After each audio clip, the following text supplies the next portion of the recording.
Vaccination in a pregnant women అంటే pregnancy ఉన్న mother ఏమేం వ్యాక్సిన్స్ తీసుకోవాలి, ఎలాంటి ఇమ్యునైజేషన్ అనేది తప్పనిసరిగా తీసుకోవాలి అనేది చెప్పదలుచుకున్నాను. ఈ ఇన్ఫర్మేషన్ అనేది జనరలీ ప్రెగ్నెంట్ ఉమెన్కే కాదు, ప్రెగ్నెన్సీ ప్లాన్ చేసే వాళ్ళకు కూడా ఈ వీడియో హెల్ప్ అవుతుంది.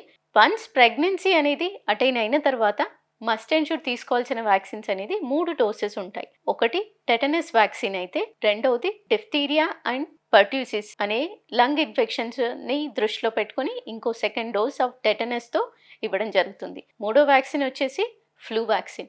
అంటే ఫ్లూ వ్యాక్సిన్ ఎందుకు? ఇన్ఫ్లుయెంజా వ్యాక్సిన్ అనేది నిమోనియా ఇన్ఫెక్షన్, లంగ్ ఇన్ఫెక్షన్స్ బిడ్డకి రాకుండా ఉండడానికి మదర్ ద్వారా పాసివ్ ఇమ్యూనిటీ అంటారు దాన్ని.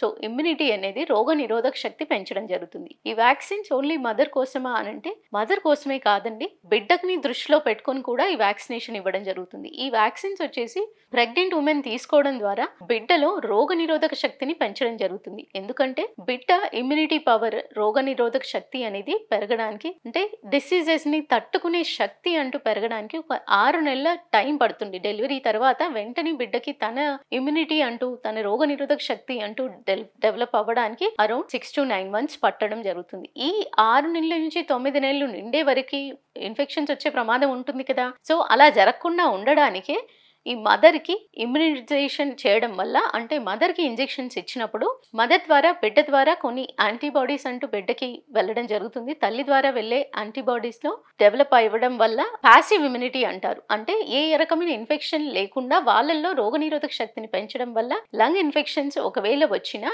ఎక్కువ స్థాయిలో ఉండకుండా తట్టుకునే శక్తి అనేది పెంచడం జరుగుతుంది.